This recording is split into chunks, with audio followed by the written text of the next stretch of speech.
Hi, this is the Shame-Free Zone. My name is Veronica Monet, and my guest today is Danielle Hougard. We're going to be talking about something that I think is true for a lot of women, and that is whether or not we are allowing our sexuality to be kind of responsive to the men in our lives, or whether or not we actually have the ability to have healthy boundaries and then find out what's really sexy and true for us. Danielle, I am so glad to have you here. I know you have got all kinds of great information. You are a love and sex mentor, and you also have some training from the Human Awareness Institute, as I understand. Could you tell us just a little bit about the Human Awareness Institute? Yes, it's a great way to get away with your partner and do exercises that open you to what is your relationship to yourself? What is your relationship to your body? How do you feel, around relating to your partner? Communication is something that they teach. We Well, did it so. so as I understand, you and your husband started going there together before you actually got married. Is that true? Yes, yes. Wow. How Yeah, exciting. we needed to do some investigative playing before we committed, but we were committed to each other, but we were still just kind of wanting to make our relationship the best it could be before we got married. Of course, marriage wasn't necessarily, something we were definitely going to do. At that point, I didn't know, but we were definitely committed to the relationship and to growing. That was our main intention, each as individuals to grow. So. Really beautiful intention for a new couple. Now, you've been married for 21 years. Is that right? You cut out a little bit, but Oh, 21 years. Did you 21 say years. that? Oh, okay. Yeah. So in that, and a lot can happen in 21 years. So I'm just wondering, after you guys did this exploration, you got to know each other better, and you decided to get married, and then I think you had a child, yes? Yes. And how far along in the marriage was that? Just a year and a half. Gabe was born a year and a half after we got married. Okay. Congratulations on your baby, by Thank the way. you. Yeah, I suppose he's probably full grown now or Yeah, he's 19. 19. Okay. Now, I think something happened for you that's pretty typical for a lot of women, which is um, that pregnancy itself kind of has an impact on the sex drive, and then certainly postpartum, there's an impact on the sex drive. Now, it varies for women. Some women kind of actually get more sexually desirous while they're pregnant because there's a lot of blood flow down there, and and then I think it's pretty standard for most women after giving birth. There's going to be a time where sex is not all that interesting, but I'd really love to hear how it was for you. Yes. Yes, I'm just remembering back how I was very turned on during pregnancy. That was an amazing time. After little guy was born, yeah, I had to go through recovery, kind of getting my body back to feeling like it was my body again. I breastfed for 18 months. And so, yeah, there's a lot of, you're just in this giving mode. And it's big, and there's not a lot of sleep. And so I didn't have a lot of energy for the relationship. We were great at parenting, but as far as the romance, nah, not a lot of room for that or energy for that Right, or desire right. um, until at a certain point. I guess around my son was around 3.5, 4, when it was like, oh, I'm feeling more myself now, and I'm ready to let's connect again. Let's give our relationship some focus. Well, you mentioned something about kind of reclaiming your body. Were there specific steps you went through? Any tips that you could offer other new mothers about how they could start to reclaim their body? Yes. By honoring how amazing the body is in order to create a baby and to birth it. That was a big piece for me, was realizing afterwards, because there was this kind of thinking for me that, oh, you know, I need to get back, I need to get back to my old self, and kind of feeling like this pressure or rush. And when I actually had a session with my medical intuitive, and she was like, do you realize what your body just did? She just really woke me up to what my body went through in the birthing process. And yeah, it was like, I didn't have that perspective, even though I went through it myself. So just really acknowledging yourself for what you're doing, carrying a baby and then birthing a baby and then being the mother. So it's just a lot of self-compassion and patience Oh, and love, just loving, adoring the body. and I'm also hearing self-honoring, like really honoring this amazing capacity that the female body has to actually produce another life, and then to feed it from its own lactation. I mean, it's really astounding. It is. And with, I think culturally, our focus is so much on whether or not the woman who's given birth is going to get her figure back, which I think is Right. such a horrible thing to try to put on women, instead of honoring, like you said, this amazing, miraculous ability to create a new life.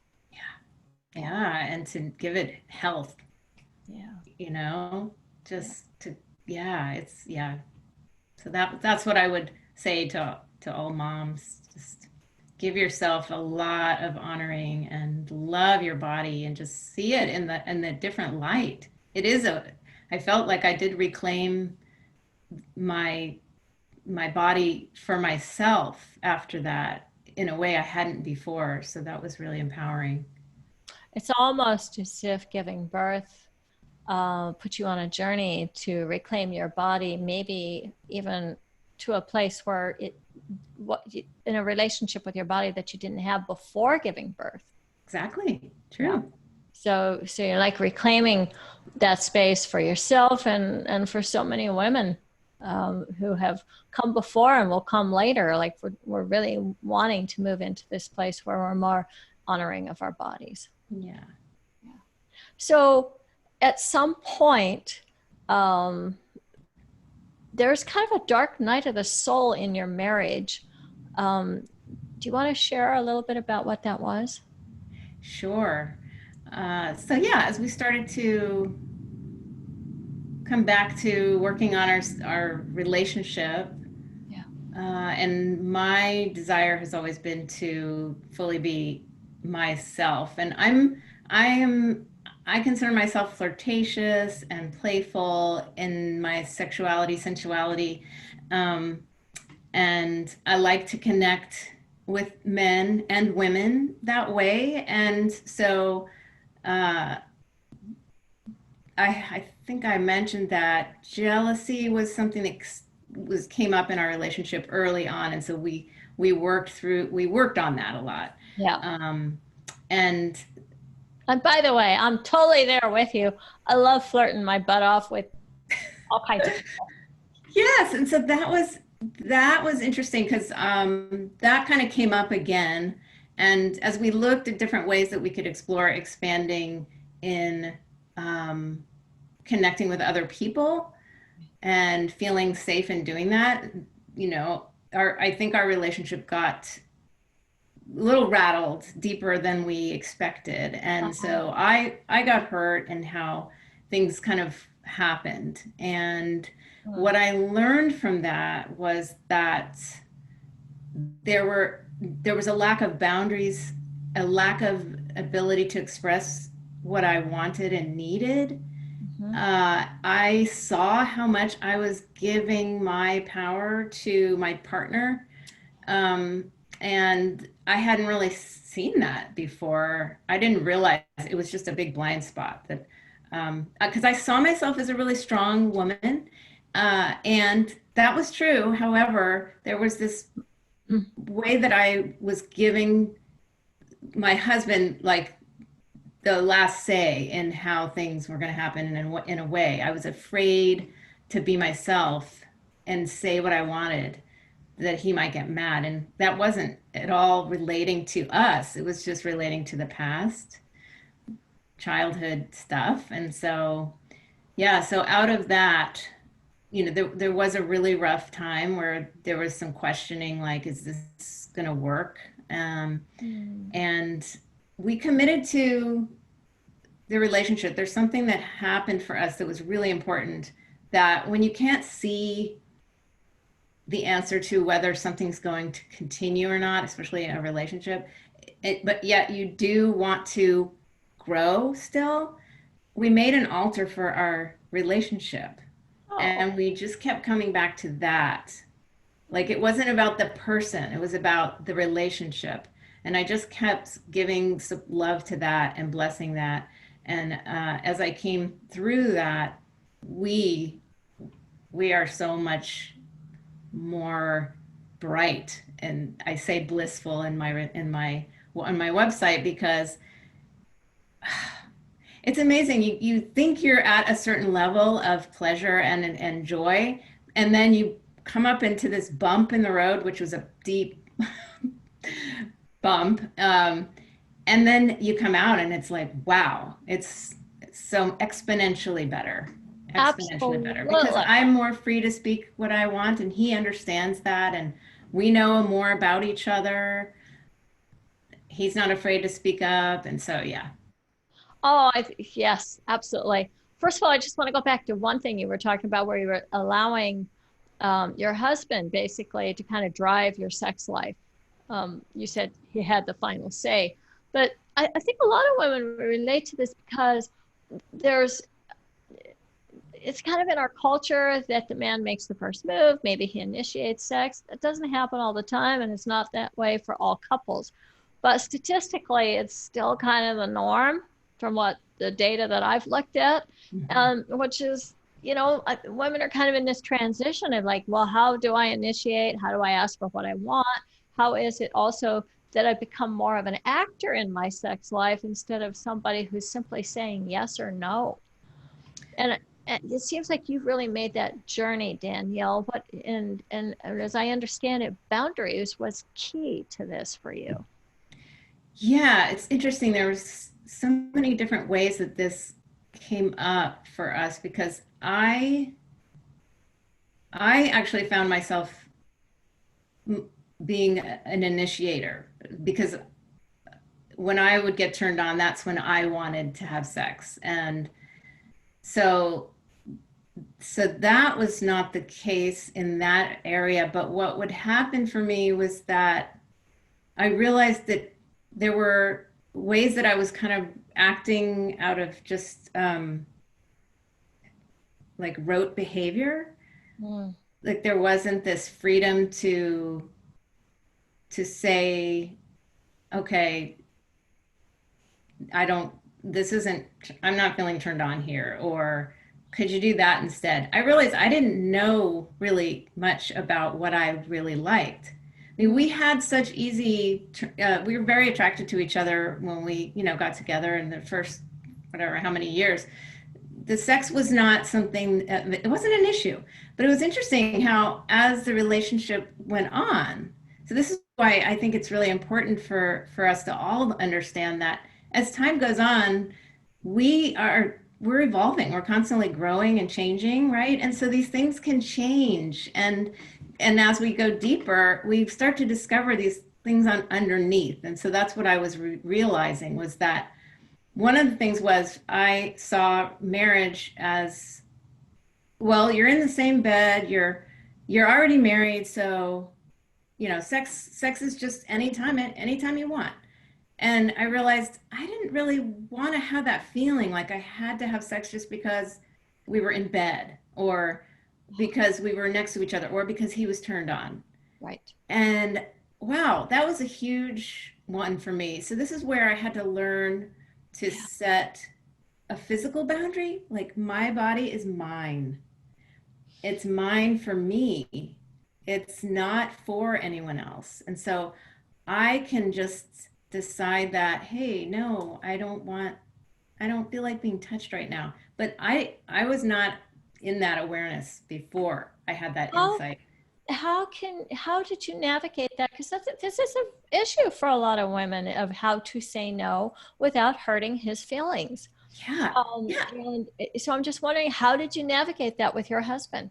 Yeah, especially after so many years. I mean, this is, I think, what makes it even harder is because it becomes this shock to the person, and you don't want them to be shocked like that because that's the hurt. That's it's almost like I've been keeping a secret, but I didn't even know it. So yeah, it was a challenging moment where I realized I had to speak up, and it takes courage, but courage comes from desire, and the desire is you cannot you cannot desires will not be suppressed. They might be put down for a while, but they're always going to come back. So what my desire was saying is I need myself, and it was strong. And so what I did was I said to my husband, who's amazing, by the way, incredible. um, I just need to have permission. I'm giving myself permission, and I need you to hear me. This is what I've discovered is that I've been under this kind of assumption that because we're together, I have to have sex with you. And so we had a discussion. He How was able to how was say what he how, felt, and go well, ahead. how was he with that? I mean, I think that my experience working with couples is that a lot of times the the male part of the couple is not always aware of the fact that his female partner might have been having sex that she did not really want to have. And it can be really ego deflating. And Yeah, he may feel like she was lying all that time, misleading him. So just wondering, did your husband have any of those feelings come up for him? absolutely. Yeah, Ego. yeah, yeah. And that's, yeah, that's really the biggest thing that is the most challenging is I think that's for all of us, for myself included. Sure. But yeah, he felt bad, I think, and also a little hurt. And so that's the thing when we're having these kinds of discussions, which are so key to an amazing relationship, Yeah. is that you let your partner have those feelings. You That's just a let them boundary. have them. Huh? That's another boundary. It's a boundary. Yes. Yes. So before we started recording this, you and I talked about how a relationship is itself a boundary. That's right. Just as soon as you say we're going to be in a relationship, you've already asserted boundaries about monogamy or polyamory or who's in or who's out, where do we live, what do we do for a living, how do we spend the money, are we going to have kids? All those things require boundaries and negotiation and agreements. And now what I'm hearing you say is that also we have to have boundaries in our sexual relationship, and one of those boundaries is my partner can have his feelings. I don't have to fix them. Absolutely. Yeah. That's that freedom. And that was not easy for me. I mean, that was my big issue, was being afraid, so afraid of what would happen if he got upset, I was just like living in this kind of fear. Yeah. And so, that took a maturation process for me.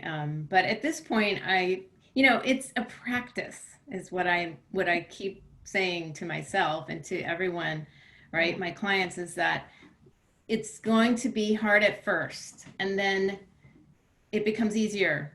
It can still be challenging to do it, but you have this muscle built up, and so you see that, oh, he didn't leave me, oh, I didn't, nothing happened to me, nothing bad happened to me. And then you start to realize, oh, it's not even about me.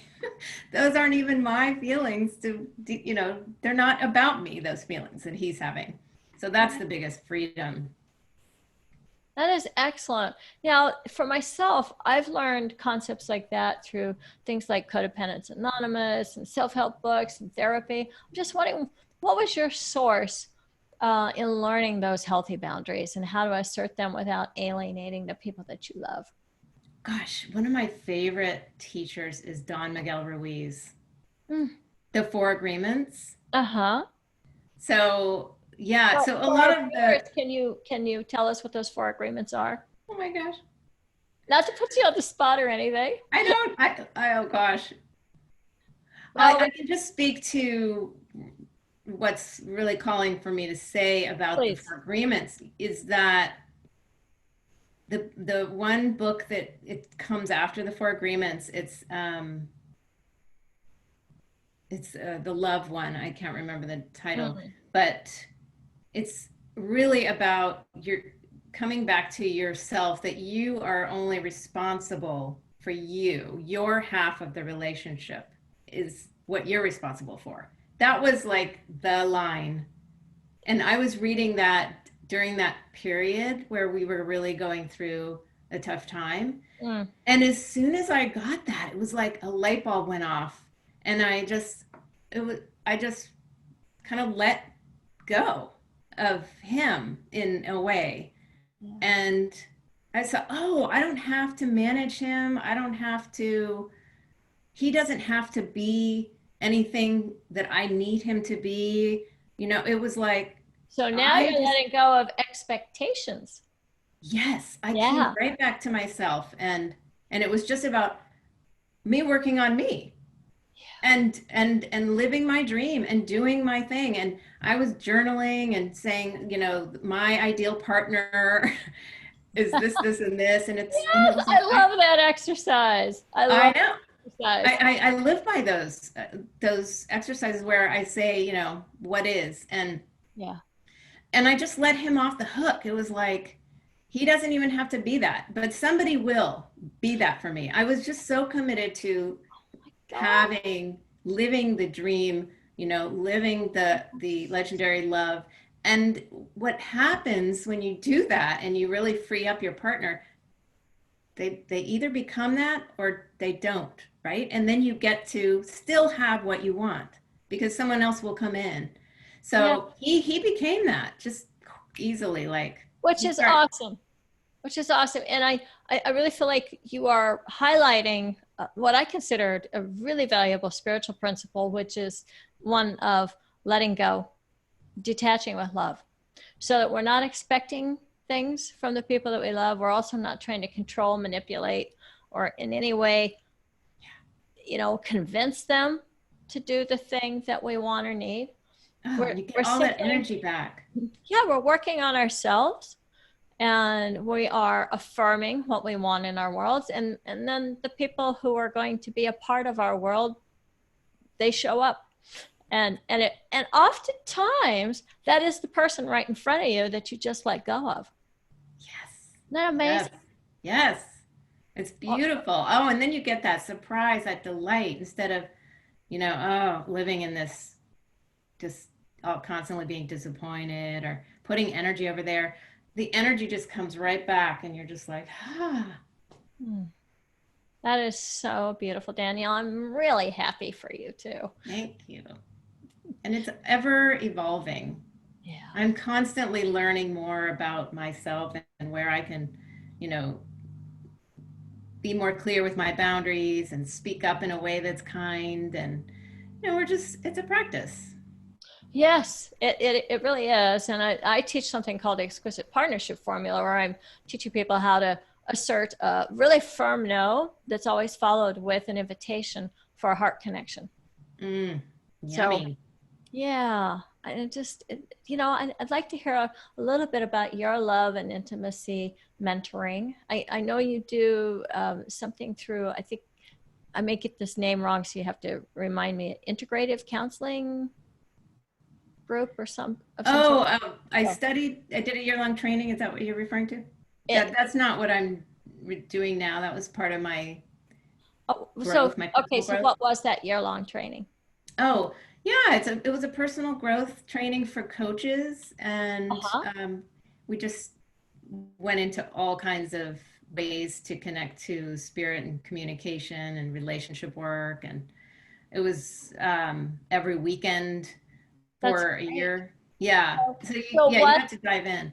what is it that you bring to your practice today? Well, I have two ways that I work with clients right now. I'm working with a program for women, a small group, like 6 to 8 women, called Embrace Your Pleasure Power. And it's online, so we connect on Zoom. And it's 5 weeks. So we connect to, what is your intention for yourself with your sensuality is basically the question. And you can be in a relationship, a long term, or you can be single wanting to be in a relationship. But a lot of the women are just looking to feel more confident in their sensual selves. They're very comfortable in their masculine self, but their feminine self has maybe been put to the side. And so they want to bring more of their feminine into their lives and into their relationships. So that's an amazing way to work, because women together, it's it's unmatched. We learn from observing each other and from sharing with each other, and it's the sweetest thing. So that's something I'm doing ongoingly right now, and then one-on-one, I have programs, a 90-day program where you just get to go deeper with me. Um, Mm. like one client has been married for 17 years, but she wasn't having sex with her partner, even though they love each other so much, but she was just feeling these blocks around It happens a connecting. lot. Yeah. Yeah. And so when we worked together, it was her childhood abuse that came up, that was blocking her from being able to connect and feel safe in her body to connect with her husband. And so through the work, she is now just feeling more comfortable in her body and turned on and sexy, and she's able to play, and it's a beautiful thing to hear that now she's more in charge of her sexy self and And discovering what that that is is. one of your objectives is, and I love the fact that you have married healthy boundary assertion with how to really realize and evolve your sexy self. I just think this is a potent cocktail that most women really want and need. Mm. And I'm wondering what are some of those steps that you take a client through to go from something like having been abused as a child, which, by the way, about 1 in 4 women have been sexually abused as children. So, I mean, and then you go with how many women have been sexually assaulted, and then you go with how many women have had Me Too moments, and pretty much it's like most women are having to do some kind of recovery around sex that they did not want. So I'm Yes. just wondering how do you work with that, Danielle? Yes. So yes, it starts with the body being the first boundary, the body is our first boundary, and we're not taught that it's ours. Mm. That's the first thing. It's really more that it's, whoever is around gets to do whatever. There's no, like, as little girls, if we were even, it's just like the situations don't allow for that from our experiences of the past. If you've been abused, it's like there was no boundary. You had no ability to protect yourself. So, Sure. so what I bring to the client now is that just even saying this is yours for you. Mm. What is that? What would that feel like if you knew that this, all of the feelings that you have and the sensations, that they're all for you.